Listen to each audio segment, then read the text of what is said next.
projectiles.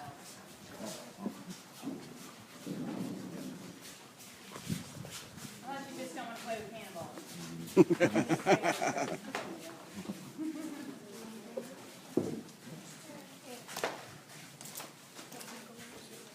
Oh, this is like very everyone. clear. Welcome to Fort James Jackson. My name while in uniform is Corporal Jowers, and I portray a member of the 22nd Georgia Heavy Artillery, one of several units that served here over the course of the Civil War.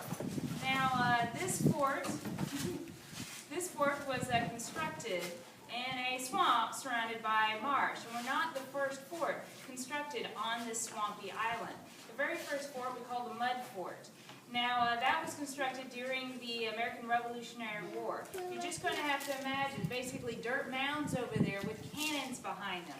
And the type of guns we believe they had during the Revolutionary War here on this island, we believe they had 6-pounders. Now, anytime forward that I mention a number and then pounders, that is the weight of the projectile that that gun fires. It is obviously not the weight of the cannon. All right, these cannons weigh anything from a few hundred to a few thousand pounds, depending on what gun we're talking about. All right, now we will be passing these around. All right, they're just going to get heavier from here on out, folks. Now the rules with these are please don't drop them on your feet, and please don't throw them at each other for obvious reasons. All right, so once again, this is a 6-pounder. That's just a solid sphere of iron. It doesn't explode or do anything. Now, how many people do you think you're going to hit with that? Yeah, I like to call that person the cannonball catcher. Not that they intended to catch the cannonball, all right, but yes, that's just one projectile, one large bullet, if you will, going down range. Well, technically, depending on your distance, just one soldier armed with a rifle or a musket could have done a similar amount of damage. All right, do you ever see the movie The Patriot? All right, as I recall, there's a cannonball kind of bouncing along the ground and takes off somebody's legs. Once again, not very effective, all right? One soldier could have maybe by way of a bullet taken out the same number of people. All right, now, by the Civil War, we have far better ways of sending more metal down range and taking out more soldiers. We're a little better at maybe killing people, apparently. All right, now, the other projectiles that we could be using, say, during the Revolutionary War, so this is also going to be an older form. Pretty much it's still the same thing, still small cannonballs, but in this case you have several of them all strapped together in a cage. All right, this is known as grape shot. You have 9 of them here strapped together in a cage, but when you fire it, this cage will break apart. And these cannonballs, as well as the other component pieces of it, they're going to spread out in kind of a shotgun blast. Now, how many people can you take out with this? 9, at least. Or more, yes. All right, so this is more effective. You have more pieces of metal going down range. You can take out possibly more people.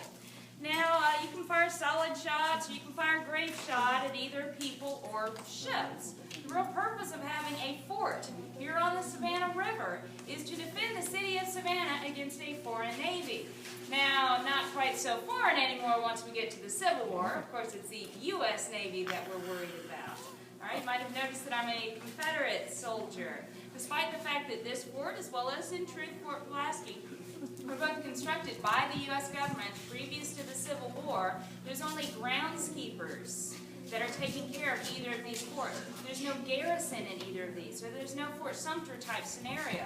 When the state of Georgia secedes from the Union, joins up with the Confederacy, they seize federal properties. Well, Georgia State Militia, technically Confederate troops, or shortly will be Confederate troops, come and knock on the doors of these various forts, and they just hand over the keys, all right? When you only have 1, 2, maybe 5 people at these various forts, you're having a few hundred men show up at your door.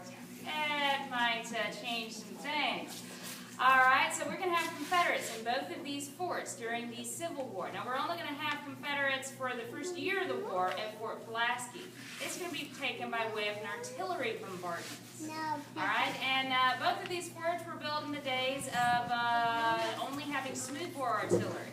By the Civil War, we have rifled artillery.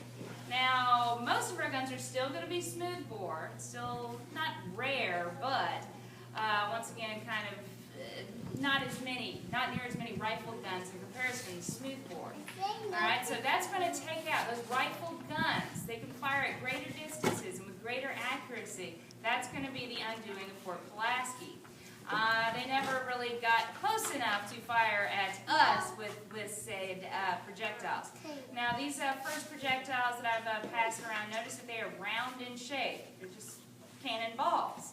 Alright, when we do invent rifled artillery, alright, you can have spiraling grooves inside of the tube itself that is going to make the cannonball spin.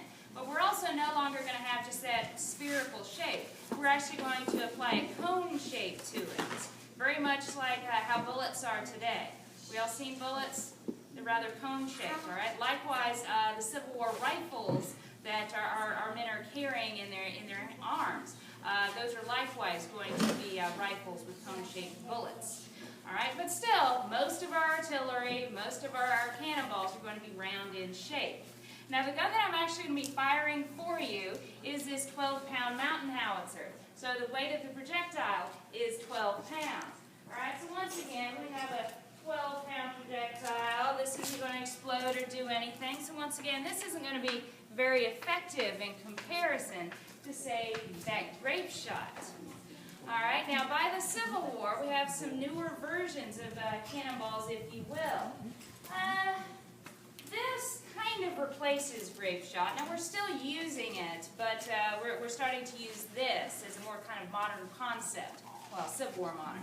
Alright, now canister, no, it wouldn't have had this hole in it. It still worked though, but that's so you can see the little cannonballs still inside of it. So there's more cannonballs inside of canister. Now this likewise isn't going to explode, but it will come to pieces whenever you fire it out of your cannon. So likewise, these are going to spread out in shotgun blast and take out more soldiers. And likewise, you can fire this at ships, you can fire that at people. And that one's also a 12-pound projectile there that I'm passing around. All right. Well, in the case of our mountain howitzer is a little bit different. They're designed to be very light, very mobile guns that you can maybe take into places where there are no roads and you can't take horses. All right, well, notice no mountains here. We just happen to have a mountain howitzer here during the Civil War to defend the rear walls of the fort. In the case of mountain howitzers, the canister is a little bit different. Right? Notice it's a bit of a different shape to it, and it's also quite a bit lighter when we pass it around. Inside of this is 148 bullets. Likewise, this is going to spread out in a shotgun blast. Now how many soldiers can you take out with this? Oh, yeah. A lot. Yeah, much lighter, isn't it? So perhaps a little surprising. We have, let's see, in our display case over there, we do have an example of the size of bullet that's inside of that. So you'll have to, I guess after the cannon firing demonstration, go look at that box over there. We'll have this. All right. Now, we're still going to have a purpose for solid projectiles that don't explode when we are firing them at, say, ships. So, let's say a 32-pound version of that solid cannonball. And yes, we will be passing this around, but do be careful, considering it is, once again, 32 pounds. Most of our guns here during the Civil War were 32-pounders. We also had some 8-inch Columbiads. Now, the 8-inch is the distance across the projectile, or you can think of it as the distance across the opening of the muzzle, the front of the gun itself. All right, so we're starting to apply the caliber system as well during the Civil War. All right, so most of our guns, 32-pounders. We fire these at ships. Now, when you are a fort constructed with the idea in mind that you're going to be firing at ships, you don't usually fire these cold at ships. You're actually going to put them in a hot shot furnace. That is the oven. You put cannonballs in. So you're going to heat this up red hot, and by way of tongs, not your hands, you're going to be pulling that out of that cannonball oven, essentially. You're going to carry that up the stairs and very quickly load and fire that out of your cannon. Now, what is the purpose of all this trouble? Why do we need a red-hot cannonball? To burn up the ship when it hits it. Exactly. While we do have some ironclad ships by the Civil War, most ships are still going to be made out of wood. There are going to be sailing vessels. There's also going to be steam vessels. So this is still going to be, despite its very old form of warfare, if you will, this is still going to be effective for us during the Civil War. All right, so once again, 32 pounds. Be careful. Got it? You need help? Just help each other if you need it, all right? Don't drop it on my toes. All right. Now, you can also fire a grape shot or its equivalent in a canister out of our 32-pounders. Now, I'm not going to bother passing this one around because this replica is actually made out of wood. So this one's no fun because it doesn't weigh 32 pounds. But it looks nice, I suppose. All right. Now, for the last type of projectile, explosive shell. All right, so these can explode two different kinds of ways. There were some that would explode due to percussion. Thankfully, that's not going to. None of these are live. They're perfectly safe. Unless you throw them at each other, then they're not safe. All right, but there were types that, let's say when it hit something, hit a wall, that it would then explode. But most of our cannonballs that we're going to be using, say, out on battlefields, or say firing against ships, it's usually going to be an explosive shell that's going to have a fuse. That fuse is going to burn the number of seconds that you require for this to be in the air intact until you get it to where it needs to be. So where your enemy is, where your ship is, be they infantry, be they a ship, you're still going to, you can use either of these types of projectiles. All right, so this is hollow, and on the inside would have black powder. It's the simplest form is a paper tube, a paper fuse. So you cut that to the number of seconds that you know due to the distance between yourself and your enemy, it should be in the air. All right, so whenever you fire the cannon, some flames will wrap around the front of it and it'll ignite the outside of that paper fuse. So once again, it'll burn that number of seconds, and then it'll ignite the black powder on the inside. So let's say, for example, it's 5 seconds to cover, I don't know, 1,600 yards. That's 16 football fields, by the way. All right, so explosive shell, you can use that against people or you can use them against ships. All right, now people, we're pretty fragile in comparison to maybe the ships. All right, so that canister, that's going to mow us down quite easily. Now, canister or grape shot, this is unlikely to, say, sink a ship. It'll do more superficial damage, such as taking down the mast, the sails, as well as chewing up other pieces of wood, such as the gun carriages, so the wood that supports the gun itself. You do enough damage to that, they're not going to be able to continue firing those guns back at you. All right, likewise, what's going to happen to any wood that this plows into? What's the wood going to do? Splinter. Yes, it's going to splinter.